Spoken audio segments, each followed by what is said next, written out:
сфере литературного фэнтези и культурно-развлекательного направления многие люди могут ошибочно воспринимать атрибуты нежити по-разному. И не беспричинно, ведь человеческая фантазия не просто безгранична, она сама по себе своеобразна, гибка и не имеет четкой конкретики. Общественное мнение многогранно, как и общественное восприятие фантазии.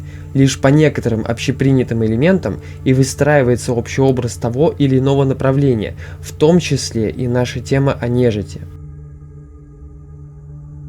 Темного времени суток, блуждающие путники. Вы попали в долину нежити, и теперь продолжаем знакомить вас с данным проектом. Речь пойдет о главном элементе данной тематики, под медленно проплывающую картинку. Надеюсь, сильно душнить не буду и не спугну ваш интерес.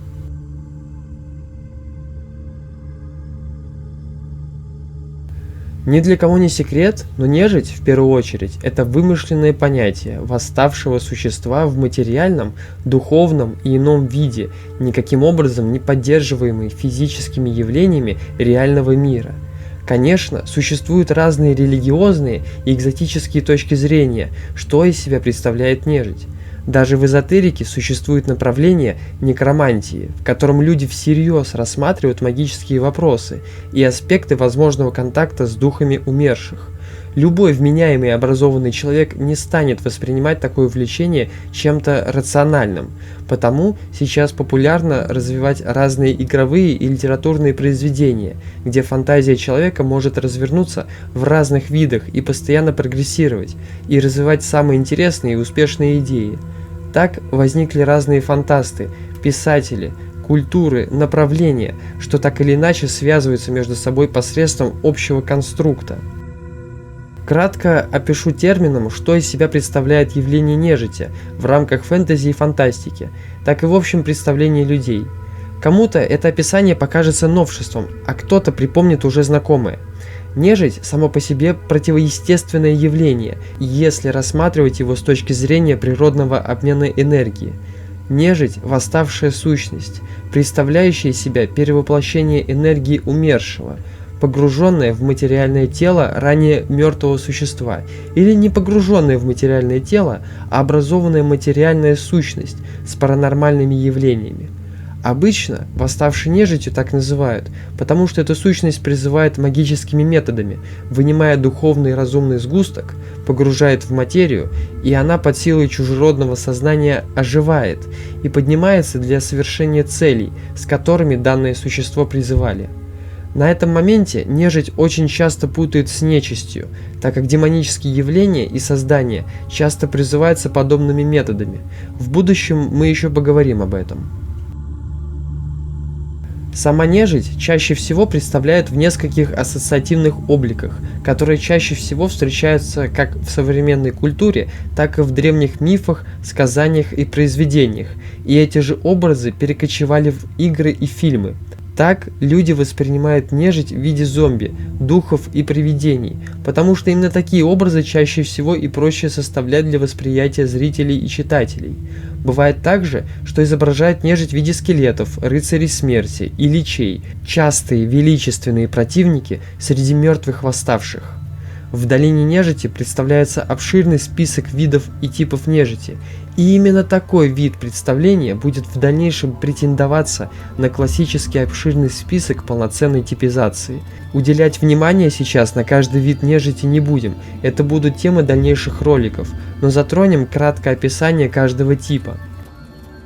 Первый тип – ресурсно-составляющие. К этому типу относятся представители, являющиеся основным строительным элементом для структурирования духовных и физических сил нежити. Данный тип образует основу для создания и поддержания других типов и видов.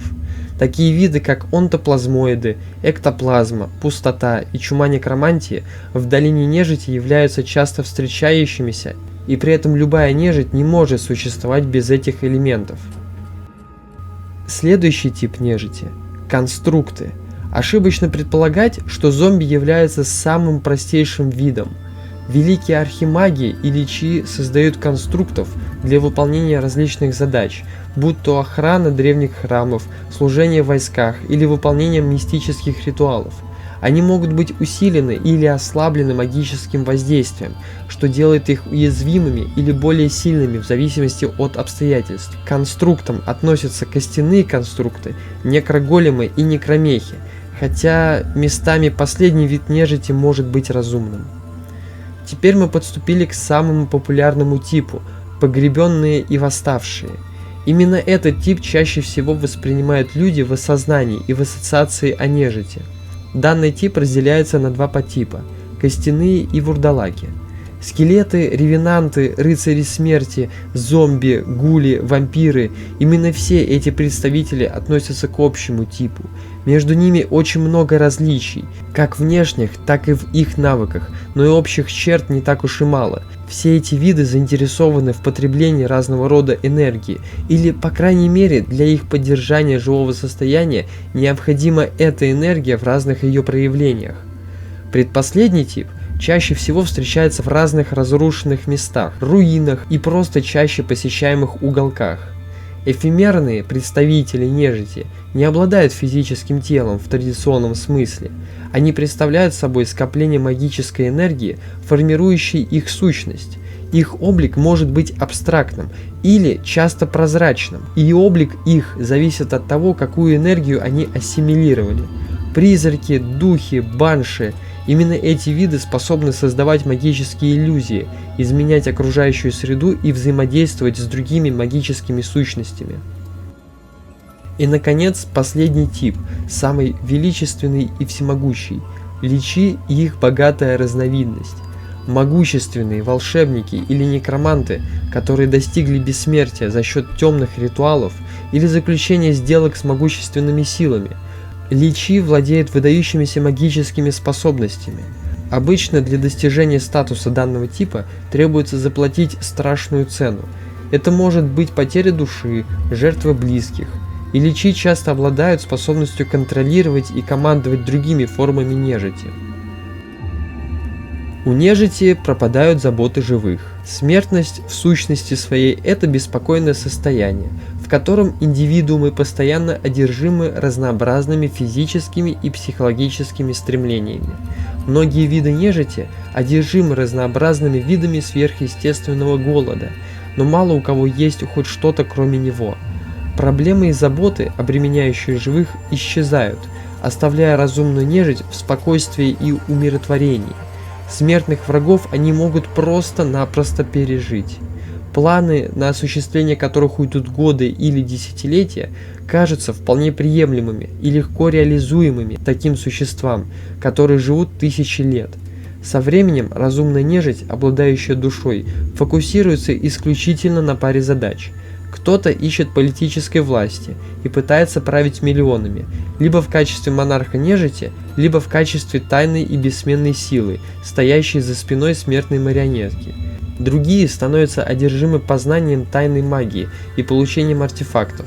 Для кого-то эта магия служит инструментом достижения каких-то целей, но другие ищут мощную магию и ритуалы, чтобы просто подчинить себе реальность или окружающую материю. Нежить не является синонимом зла. Ценности нежити воспринимаются живыми нациями так, потому что они смотрят на это через очки своей собственной морали. Так, например, у религиозных направлений и ее последователей все дела и цели воспринимаются только как благородное намерение. Упырь или вампир могут делать то же самое, что и злой человек, но по совершенно другим причинам. Нежить также желает и способна на доброту и сострадание, как и живые, хотя эти позывы могут проявляться совершенно по-разному.